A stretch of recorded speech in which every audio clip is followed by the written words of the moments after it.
Assalamualaikum warahmatullahi wabarakatuh.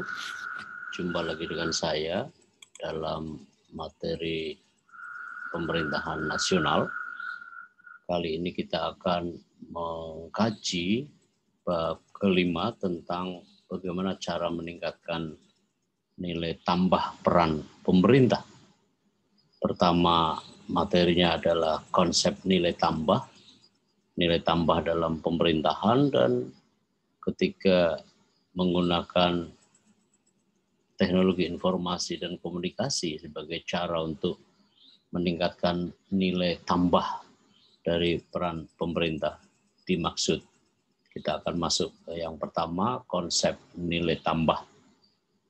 Konsep nilai tambah ini dipinjam dari Khasanah Ilmu Ekonomika, ilmu bisnis atau manajemen dalam ruang lingkup ilmu ekonomi, yang digambarkan bahwa adanya peningkatan yang diberikan atau disajikan korporasi terhadap produk atau layanan sebelum ditawarkan kepada pelanggan atau hal seseorang yang dianggap istimewa misalnya, atau hal-hal tertentu.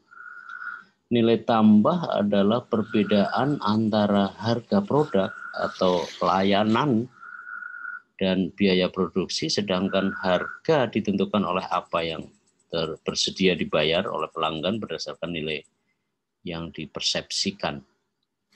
Begitu konsep ekonomika antara lain dalam pandangan mengenai nilai tambah. Konsep ini perlu supaya para peserta kuliah mampu merunut secara lebih akar permasalahan di dalam nilai tambah ini. Selisih lebih antara harga jual barang dengan harga beli bahan baku, suku cadang, bahan penolong, serta jasa yang diperlukan dalam proses barang tersebut. Pertambahan nilai suatu barang atau komoditas yang sudah melewati proses pengolahan, pengangkutan, atau juga proses penyimpanan yang merupakan tahapan dalam proses produksi. Nah, saudara, nilai tambah itu dirumuskan gitu ya. EVA sama dengan NOPAT minus CC. Mari kita lihat ya. EV ya, Economic Value Added ya, EVA. Lalu NOPAT, Net Adjusted Operating Profit After Tax, dan CC, Cost of Capital. Nah, kalau begitu, nilai tambah ekonomi ialah keuntungan bersih biaya operasi setelah dipotong pajak dikurangi biaya modal. Nilai tambah adalah keuntungan bersih biaya operasi setelah kemudian dipotong pajak lalu dikurangi oleh biaya modal. Hal yang sejenis dalam VAE, VFVE, ya itu sama ya, Financial Value Added, NOPAT, ya, Net Adjusted Operating Profit After Tax, ED Equivalent Depreciation and Depreciation, D-nya. Kalau begitu, nilai tambah keuangan adalah laba bersih biaya operasi setelah dipotong biaya ekuivalensi pengurangan aset. Ya. EVA, FVA. Itu begitu dalam rumusan ilmu ekonomika. Nah, nilai tambah dalam arti luas sesungguhnya adalah dapat juga bermakna luas, tidak saja bersifat keuntungan berdasarkan hitungan-hitungan mikroekonomika, namun juga dapat juga masuk dalam ranah makroekonomi, bahkan di luar hal-hal yang bersifat ekonomi. Itu yang akan kita bahas, dan saya rasa kita perlu mendalaminya dengan pasti supaya saat kita berjumpa dengan konsep nilai tambah dalam pemerintahan, kita sudah tahu apa yang kita bayangkan tentang pemerintahan. Konsep nilai tambah juga menghitung komponen-komponen non-ekonomi. komponen non ekonomi itu antara lain misalnya ongkos sosial dan kemanusiaan, social and human cost. Ongkos ini dihitung dari biaya-biaya yang di luar perhitungan ekonomi atau belum bisa dihitung secara ekonomi, tetapi sesungguhnya kalau akhirnya tidak dihitung secara ekonomi sekalipun akan merupakan atau bagian dari problem-problem berkenaan langsung maupun tidak langsung dalam ekonomi, dalam pembiayaan ekonomi, dalam hal ekonomi. Dan ongkos sosial adalah ongkos yang dalam faktanya itu terasakan oleh akibat-akibat dari pembangunan ekonomi ya atau pembangunan pada umumnya, tetapi kemudian berdampak secara sosial, sama juga berdampak secara kemanusiaan. Yang ini seluruhnya social and human cost itu tidak dihitung dalam faktanya, tetapi impact-nya akan terasa. Karena justru biaya yang paling besar itu adalah biaya atau impact yang paling besar, dampak yang paling besar adalah dampak-dampak social and human cost. Adanya kelangsungan kesinambungan pembangunan itu juga harus dihitung. Misalnya ketika dampak terhadap pembangunan pabrik ya di Kendeng, masyarakat yang wilayahnya ditempati oleh pabrik kemudian merasakan keterasingan dalam lingkungan yang semula itu jadi tempat tinggalnya, lalu kemudian merasa kehilangan.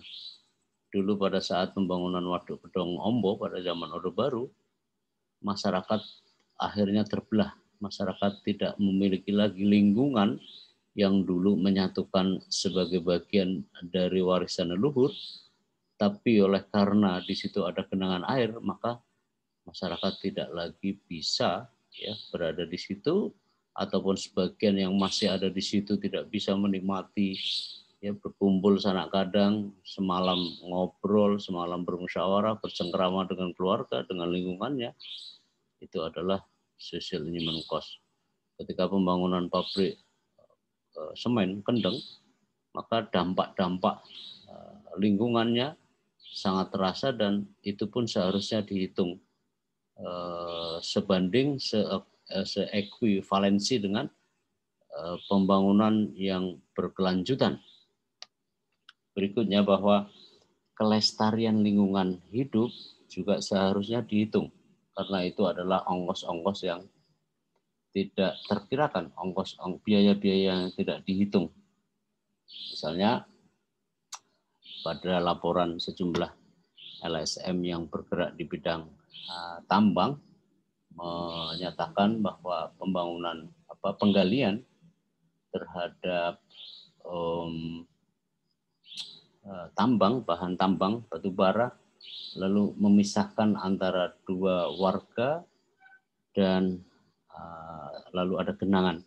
Genangan itu begitu saja kadang-kadang ditinggalkan dan siapa yang bakal memulihkan kelestarian lingkungan hidup.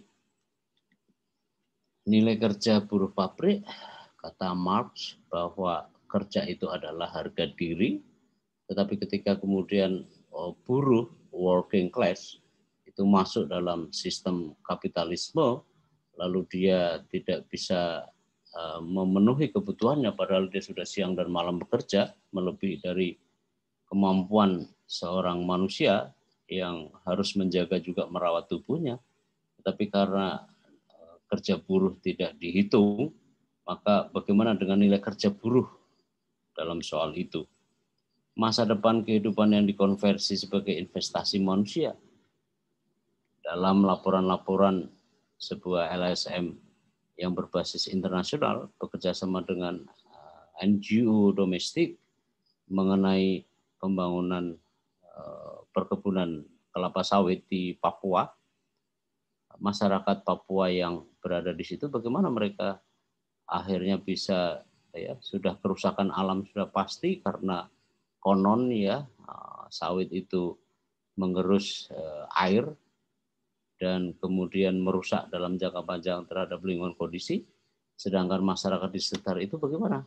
Apakah bisa dikompensasi, misalnya investasi manusia, human investment, apakah juga dipikirkan? Partisipasi sosial yang lebih luas di luar pembangunan, apakah misalnya setelah sumber daya ekstraktif kita yang dieksplorasi, dieksploitasi sedemikian meluas bertahun-tahun, lalu ketika kemudian tidak bisa diperbaharui lagi, apakah juga pada akhirnya akan tergantikan oleh nilai yang sama pada satu waktu ketika kemudian diperlukan oleh anak cucu kita. Karena saudara harus tahu bahwa yang namanya kekayaan alam, sumber daya alam dan seterusnya itu adalah titipan kepada anak cucu kita, bahwa kita memanfaatkan ya, tetapi juga harus disisahkan. Bagaimana partisipasi sosial yang lebih luas supaya mereka juga menikmati, ya, selain menikmati juga menggunakan hak-haknya, dan saat bersamaan kelangsungan hidup dari seluruh proses pembangunan yang dilakukan itu juga menjamin akan kelangsungan kehidupan masyarakat, terutama di lingkungan sekitarnya dan dalam arti yang luas kepada bangsa dan negara. Nah, khawatirnya adalah semua proses sumber daya yang dieksploitasi, lalu human invest juga tidak lebih baik, lingkungan juga sudah rusak, ongkos sosial juga sudah begitu keadaannya, menciptakan rasa ketidakadilan, masa depan yang seharusnya bisa dikonversi sebagai human investment itu juga tidak terpenuhi. Lalu sebenarnya untuk apa kita melakukan upaya-upaya di dalam melakukan pembangunan semua ini? Apakah hanya ingin memenuhi pertumbuhan ekonomi dan seterusnya dan seterusnya? Konsep nilai tambah juga seharusnya dihitung dengan sebaik-baiknya supaya memberi sebesar-besarnya manfaat pada generasi sekarang dan saat bersamaan juga mampu tetap ya menjalankan amanat kita supaya kekayaan alam juga bisa dinikmati oleh anak cucu kita di waktu-waktu yang akan datang. Jadi itulah nilai tambah yang perlu kita hitung, karena seluruhnya itu sesungguhnya harus dihitung. Nah, teori nilai tambah ini dalam teori nilai tambah ini adalah satu kerangka analitis ya dalam studi yang pernah dilakukan oleh para ahli, termasuk di dalamnya adalah Schmelzer ya yang pernah melakukan ini semua dalam aksi-aksi kolektif. Nilai tambah oleh Schmelzer meminjam konsep ekonomi, metafor untuk menggambarkan bagaimana tindakan kolektif terjadi dalam proses bernilai tambah di mana kondisi sosial tertentu disebut sebagai prime mover, penentu utama, membangun satu sama lain sebagai jalan pembuka tindakan kolektif. Nanti mari kita lihat. Nah, ini adalah Schmelzer, Pak Schmelzer, Profesor Schmelzer, itu menggagas adanya teori nilai tambah sebagai pemantik, ya, sebagai underlying factor, sebagai faktor-faktor landasan adanya gerakan sosial. Jika sistem sosial secara struktural kondusif, maka untuk tindakan kolektif sangat dimungkinkan dan sekelompok orang yang mengakui adanya tekanan struktural dan keyakinan umum memunculkan dalam kelompok tersebut, serta sejumlah peserta kemudian bisa dimobilisasi untuk bertindak, maka kekuatan kontrol yang tidak lagi mampu melawan penentu sebelumnya, maka itulah tindakan kolektif akan terjadi.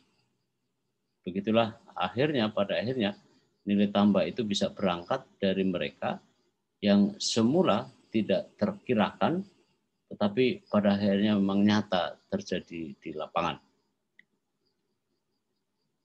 Komponen dari perilaku sosial dari Pak Schmelzer ini digambarkan dalam bagan yang kita bisa lihat.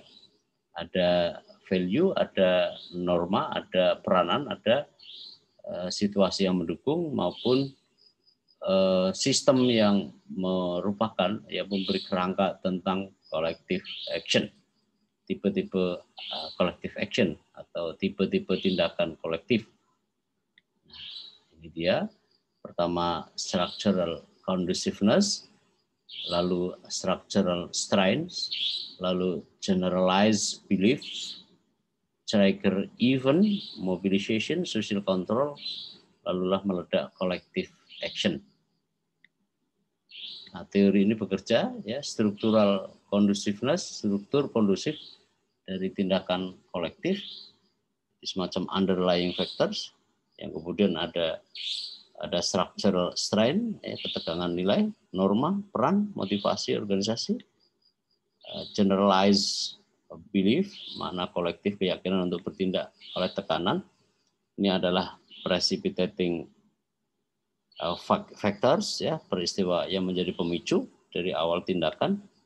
Kemudian mobilisasi para partisipan ketika tindakan kolektif itu, dan hal yang tidak terelakkan ketika bekerjanya alat-alat kontrol justru memburuk, alih-alih mencari jalan keluar, memulihkan, tapi justru menjadi buruk. Nah, yang kedua, nilai tambah dalam pemerintahan. Kita akan masuk ke intinya, apa itu nilai tambah di bidang pemerintahan. Konsep nilai tambah juga dapat diterapkan dalam bidang pemerintahan dengan penyesuaian seperlunya. Selain aspek pekerjaan pemerintahan tidak berorientasi pada motif keuntungan, profit motif, maka sebenarnya tidak seluruh aspek pemerintahan dapat dikuantifikasi ke dalam angka-angka. Jadi kerja-kerja pemerintahan memang tidak mencari untung, tetapi logika-logika mendasar tentang cost and benefit misalnya, maka itu perlu dipertimbangkan. Kenapa? Karena uang rakyat harus digunakan seefisien, seefektif mungkin. Nah, kendati pun demikian, bukan berarti bahwa pekerjaan pemerintahan tidak terukur atau tidak dapat diukur, namun pengukuran dan capaiannya tentu berbeda. Nilai tambahnya tidak sekuantifikatif sebagaimana konsep-konsep dalam ekonomika. Ya, ini memang harus ditegaskan bahwa pemerintah memang tidak mencari untung, tetapi perhitungan-perhitungan antara cost and benefit, antara biaya yang harus dikeluarkan untuk menganggari ya terhadap pekerjaan pemerintahan, itu juga harus dinilai outcome-nya supaya tidak mubazir atau tidak salah sasaran. Dalam 2 dekade terakhir misalnya kajian ilmu pemerintahan memang banyak dipengaruhi oleh atau meminjam kasana ilmu ekonomika, dan sebagian besar diantaranya telah diterapkan dan menjadi keharusan, menjadi norma dalam praktek pemerintahan, termasuk di Indonesia, termasuk dalam praktek pemerintahan di Indonesia. Nah, mari kita akan lihat beberapa sisi mengenai soal itu. Ada 2 karya, saudara, saya masih mahasiswa semester 3 seperti saudara. Ada 2 buku yang sering disebut-sebut memiliki peranan besar, pengaruh ilmu ekonomika di dalam pengelolaan pemerintahan. Ini adalah satu aspek saja dari sekian aspek atau hal lain yang tampaknya memang secara fenomenal mempengaruhi terhadap studi-studi pemerintahan. Ada buku karya Osborne dan Keplers ya tentang spirit kewirausahaan ya, yang memberi efek positif dalam menjalankan birokrasi. Nah, buku ini misalnya merekomendasikan perlunya perubahan postur birokrasi yang gendut, yang bongsor, jelas itu tidak efisien, menjadi cara kerja yang menumbuhkan pada proses kewirausahaan dan kekuatan pasar bebas dengan orientasi kerja para pejabat yang proaktif dan inovatif.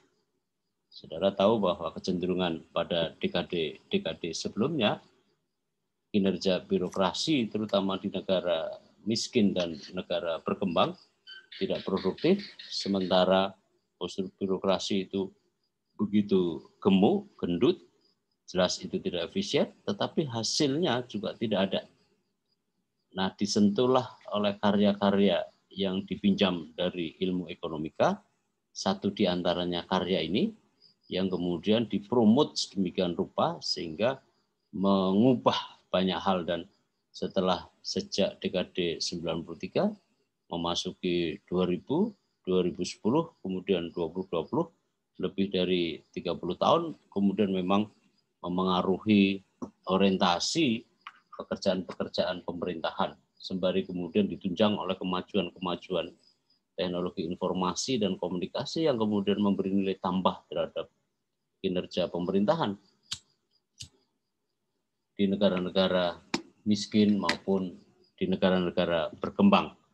Memang karya ini banyak juga dipengaruhi karena sokongan Bank Dunia yang mempromosikan adanya neoliberalisme, tetapi ada eretan yang juga penting karena kemudian mampu mendrive terhadap beberapa persoalan yang persoalan itu amat penting dan menjadi tonggak untuk kemajuan dalam postur birokrasi yang diidamkan.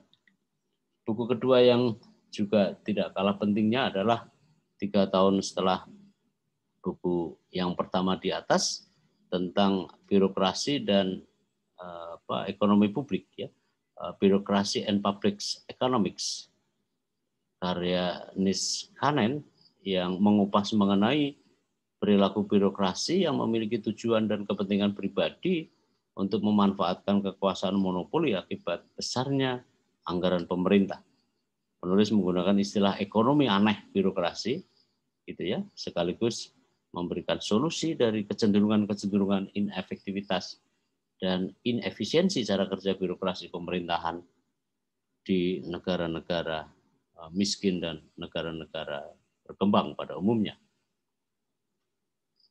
Tapi memang buku ini dua dari sekian buku yang cukup memberi makna untuk dilakukannya revisi langkah dari pemerintahan yang ada.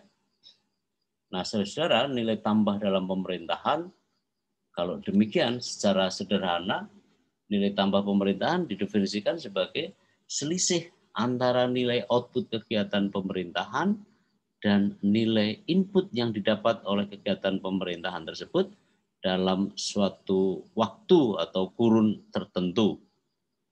Itu adalah nilai tambah pemerintahan. Jangan silap bahwa nilai tambah ini juga ada di dalam bidang pemerintahan. Nah, kendatipun kegiatan pemerintah tidak bergerak sekali lagi untuk tujuan keuntungan materi, namun kerja-kerja birokrasi menempuh prinsip-prinsip keuntungan maksimal untuk para pengguna layanan birokrasi. Siapa pengguna layanan birokrasi? Tidak lain adalah mereka yang berurusan dengan pemerintah, mengajukan izin, mengajukan tawaran dalam procurement, ya, rekanan untuk sebuah pekerjaan di satu waktu di satu tempat misalnya, itu harus menempuh prinsip-prinsip keuntungan yang maksimal untuk para pengguna layanan birokrasi. Untuk mencapai keuntungan maksimal para pengguna layanan birokrasi, pekerjaan-pekerjaan pemerintah juga diatur menurut prinsip good governance dan konsep-konsep lain yang lebih banyak sekali lagi dipinjam, dipengaruhi dalam khasanah ilmu ekonomi, nilai tambah dalam pemerintahan. Nah, supaya kerja-kerja pemerintahan memiliki nilai tambah, berikut beberapa prinsip dasar di bidang pemerintahan. Maka pertama adalah spesifik. Setiap kegiatan pemerintahan tidak mengandung hal yang multitafsir ketika kemudian akan dijawantahkan dalam bentuk tindakan yang konkret, melainkan harus terformula secara jelas. Tidak multitafsir, maka kegiatan itu harus spesifik. Tidak multi tafsir. Kalau multi tafsir gampang diterjemahkan, lalu penganggarannya juga bisa double misalnya. Kemudian measurability dan manageability. Setiap kegiatan pemerintah harus terukur dan terkelola dengan baik, tentu saja. Setiap kegiatan pemerintahan juga harus menghitung antara anggaran yang dikeluarkan dan keuntungan atau keberhasilan dari pekerjaan yang dilakukan. Program kerja pemerintah memang sekali lagi tidak untuk mencari keuntungan dalam arti material, dalam arti ekonomi, namun anggaran pemerintah harus dibelanjakan dengan output dan output yang terukur. Tidak asal saja seperti pada masa-masa lampau. Achievements, ya, pembiayaan kegiatan pemerintah harus masuk akal karena berdasarkan pada apa yang dicapai, tidak mengada-ngada, apalagi fiktif, karena itu artinya potensi korupsi. Awal dari semua masalah adalah kegiatan yang tidak masuk akal. Achievable, ya, penggunaan biaya yang wajar dan metode pengumpulan yang tepat melalui penetapan program yang partisipatif, capaiannya pasti akan didapat. Achievable. Kalau tidak, maka kemudian akhirnya akan jadi mubazir, muspro. Relevan. Program kerja pemerintah harus relevan dengan persoalan-persoalan rakyat. Pekerjaan mereka merupakan bagian dari penyelesaian yang dihadapi masyarakat. Main model drop-dropan dari atas, saya rasa sudah tidak tepat di masyarakat yang sekarang. Maka itu musren itu musyawarah rencana pembangunan itu penting untuk dilaksanakan secara natural gitu ya. Dari desa, kecamatan, kabupaten, kemudian provinsi, kemudian pusat. Itu sekarang sudah bottom up gitu ya, walaupun win-win solution terhadap semua masalah, tapi saya rasa ada semangat dan jika dilaksanakan secara konsisten maka itu akan sangat membantu terciptanya nilai tambah. Tetapi kalau itu musrenbang itu sudah diatur hanya menguntungkan mereka yang berpendapat keras atau karena punya pengaruh keras, pengaruh hebat, maka ya sama aja. Mudah-mudahan tidak begitu ya. Timely. Administrator pemerintahan bekerja dengan target dan waktu yang tepat. Dan pekerjaan-pekerjaan mereka harus produktif dalam mengambil keputusan. Jelas sekali di situ. Entrepreneurial vision, ya, cara kerja para administrator pemerintahan itu mengandalkan pada visi kewirausahaan. Sejalan dengan dinamika kebutuhan masyarakat yang juga harus dilayani. Karena seorang visi usahawan, visi kewirausahaan itu biasanya orientasinya adalah pada pemenuhan pelayanan. Hal yang lebih dari mereka adalah menempatkan pembeli, buyers maupun kalau dalam hal ini adalah pengguna layanan dengan orientasi customers, ya. Customer satisfaction, misalnya. Itu entrepreneurial vision. Fast and appropriate, ya. Pemerintah bekerja dengan mengandalkan prinsip cepat. Berarti harus selekas mungkin suatu masalah cepat harus diselesaikan. Tepat ialah melalui penerapan kewenangan yang tepat, yang benar. Jadi cepat dan tepat. Cepat karena ada penyegeraan terhadap segala sesuatu supaya lebih cepat, lebih baik, juga tepat. Tepat di dalam menggunakan kewenangannya. Cepat dan tepat.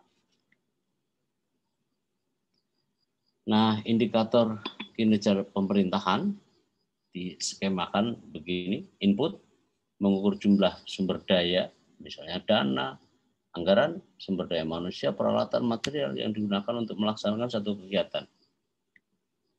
Analisis alokasi sumber daya yang dimiliki telah sesuai dengan rencana strategik yang ditetapkan sebelumnya melalui musyawarah. Output adalah membandingkan antara keluaran yang dapat dianalisis apakah kegiatan yang terlaksana sesuai dengan rencana. Jangan menyimpang. Indikator untuk menilai kemajuan suatu kegiatan jika tolok ukur dikaitkan dengan sasaran yang juga terukur. Outcome, indikator outcome lebih utama daripada output. Outcome menggambarkan tingkat pencapaian atas hasil lebih tinggi yang mungkin menyangkut kepentingan banyak pihak. Outcome. Benefit menggambarkan manfaat yang diperoleh dari indikator hasil, outcome, lalu menunjukkan hal yang diharapkan untuk dicapai bila keluaran dapat diselesaikan dan berfungsi secara optimal. Tepat waktu, tepat lokasi, tepat dana, itu adalah ukuran-ukuran benefit. Dampak. Dampak memperlihatkan pengaruh yang ditimbulkan dari manfaat yang diperoleh dari hasil kegiatan. Sekaligus juga menunjukkan dasar pemikiran kenapa kegiatan dilaksanakan. Menggambarkan pula aspek makro dan mikro yang dicapai. Sebuah lembaga negara dibikin untuk menyelesaikan masalah. Karena itu ketika input ditetapkan, output kemudian bisa dihitung, outcome-nya itu ada, lalu keuntungan apa yang didapat? Apakah masalah-masalah sosial bisa diselesaikan oleh kehadiran dari lembaga itu?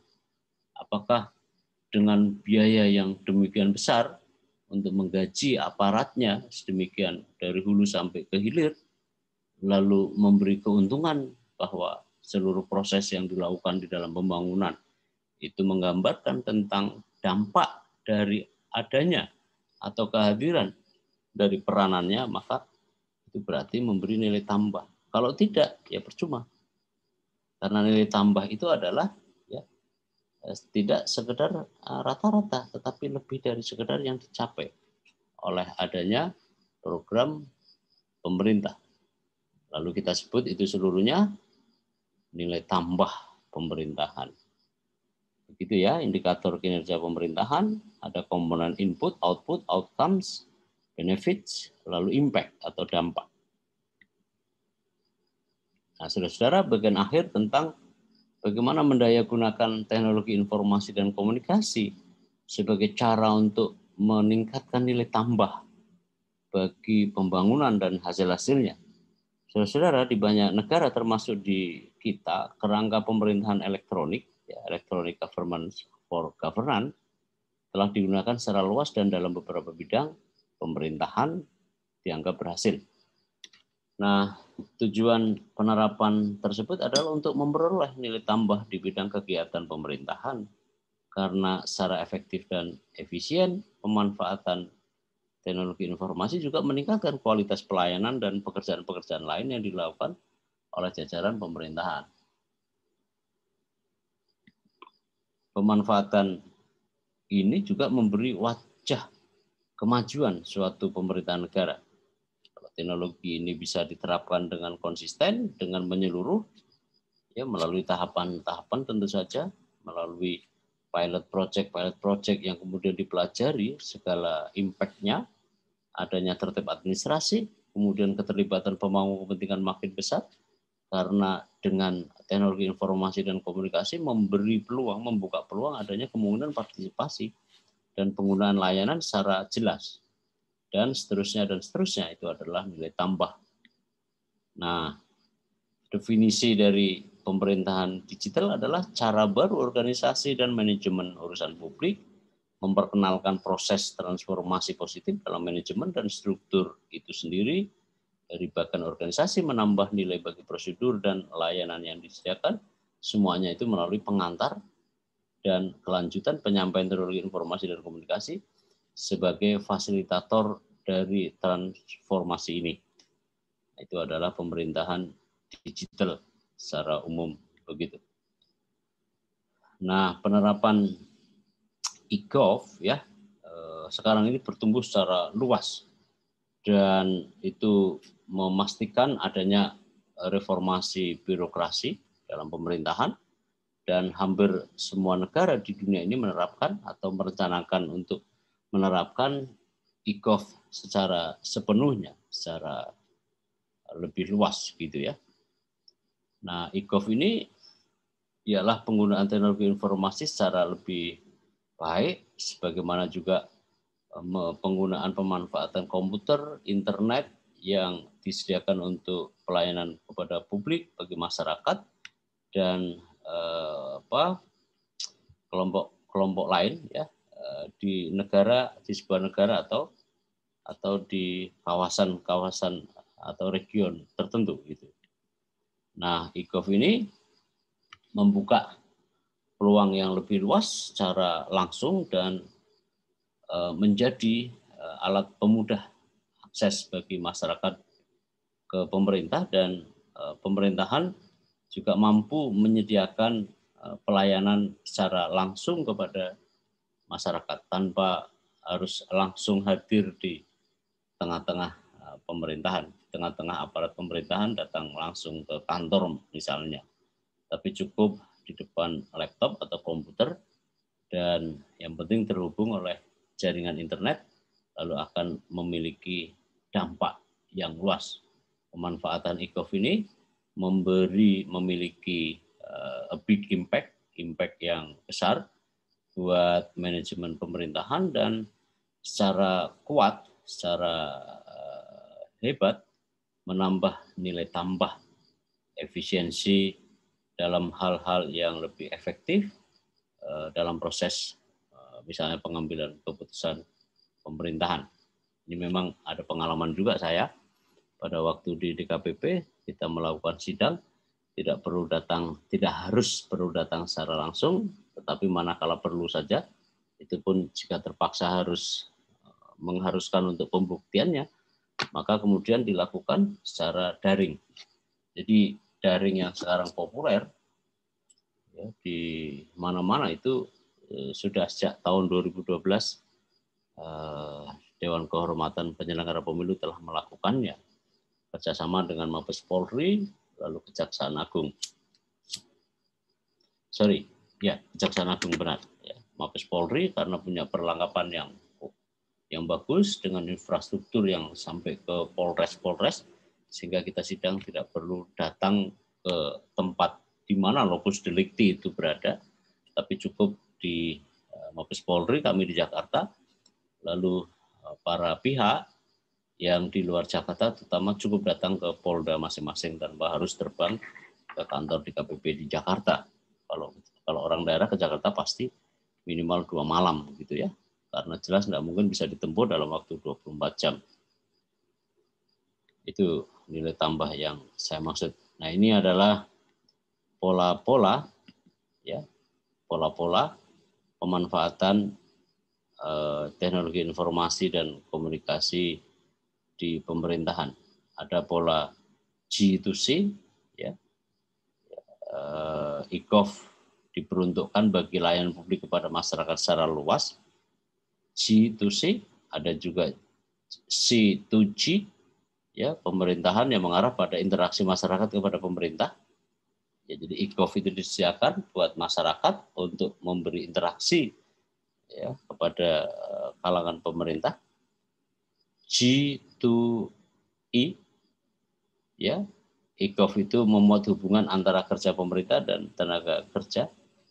Ada juga G2B, ya, e-gov yang diperuntukkan bagi pebisnis, private sector, jelas sekali mengurangi birokrasi, karena kadang-kadang momok betul kalau mau mengurus urusan birokrasi, pengusaha ini mikir-mikir karena ya tahu sendiri gitu ya, hal-hal yang kadang-kadang tidak mengenakan harus dilakukan, terpaksa dilakukan. Ada jelas G2G, ya, e-gov yang diperuntukkan untuk meningkatkan komunikasi dan koordinasi antar instansi, atau G2G antara pemerintah negara kita dengan pemerintah di negara lain, baik secara bilateral maupun multilateral. G2P, e-gov antara pemerintah dan rakyat di negara lain. G2P antara pemerintahan negara kita dengan misalnya orang atau masyarakat di negara lain. Nah, ini dia polanya G2C, kemudian C2G, kemudian G2E, kemudian G2P, kemudian G2G, lalu G2G juga, lalu G2P, lalu GBP, ya, Business Peoples. Lalu, itu udah rupanya. Nah, oke. Benefits, jadi keuntungan dari pelayanan digital pemerintahan, awalnya pemanfaatan TIK ini dalam bidang pemerintahan terkendala oleh SDM, terkendala oleh infrastruktur, namun lambat laun teratasi dan berganti menjadi keuntungan-keuntungan. Ada begitu banyak keuntungan, pengalaman pengguna daring yang lebih baik bagi warga negara, ya pasti. Karena itu setelah melakukan penyesuaian tentu ini juga akan memberi impact. Kadang-kadang di awal-awalnya kesulitan karena ini soal kebiasaan. Supaya kebiasaan bisa dilakukan, maka dilakukan pembiasaan supaya jadi habituasi. Partisipasi publik yang jelas meningkat. Walaupun peningkatan ini juga kadang-kadang dibarengi dengan letupan-letupan yang tidak mengenakan, tapi itu konsekuensi logis saja. Lalu peningkatan efisiensi dan produktivitas internal, anggaran mudah-mudahan juga bisa dihemat, lalu diefisiensikan, lebih berkurangnya ya bebas dalam memanfaatkan teknologi informasi, terlebih jika menggunakan teknologi berbasis cloud, ya, atau ITC, WAN, ya, dan seterusnya, cloud, kayaknya tulisan salah nih. Lalu kerjasama yang lebih baik di antara departemen, interdep, interinstansi, antar unit dalam pemerintahan maupun di luar pemerintahan, jelas mengurangi biaya tenaga kerja, kendati pun juga konsekuensinya adalah pengurangan tenaga kerja atau karyawan dan tentu lebih membuka peluang inovasi. Nah, ini adalah keuntungan-keuntungan e-gov, pelayanan berbasis pada e-gov. Nah, contoh e-gov di Indonesia, ada pengadaan barang dan jasa secara daring, ada sistem pengelolaan keuangan daerah, ada sistem manajemen sumber daya manusia yang terintegrasi, sistem pendidikan dan pengajaran berbasis internet, sudah banyak dilakukan. Apalagi kemudian ada COVID ini, pandemi COVID ini memang di satu sisi menjadi musibah, tapi di sisi lain menjadi anugerah. Dan sekali banyak transformasi sekarang, yang orang tidak akrab dengan laptop pun kemudian harus dihubungkan dengan, dikoneksikan dengan jaringan internet, lalu sistem pembelajaran makin mudah, kendati pun tentu ada hal-hal yang tidak memuaskan. Sistem pengajuan dan perizinan berbasis daring, manajemen, ya, itu juga sudah dilakukan di instansi pemerintah. Kita lihat sudah banyak perkembangan. Ya, ini contoh e-gov dan lain-lain. Dari apa yang sekedar saya sampaikan ini sebenarnya lebih banyak lagi. Nah, saudara-saudara, inilah materi saya kali ini. Terima kasih. Mudah-mudahan saudara selalu dalam kondisi sehat walafiat, tanpa kurang apapun. Salam bahagia. Assalamualaikum warahmatullahi wabarakatuh.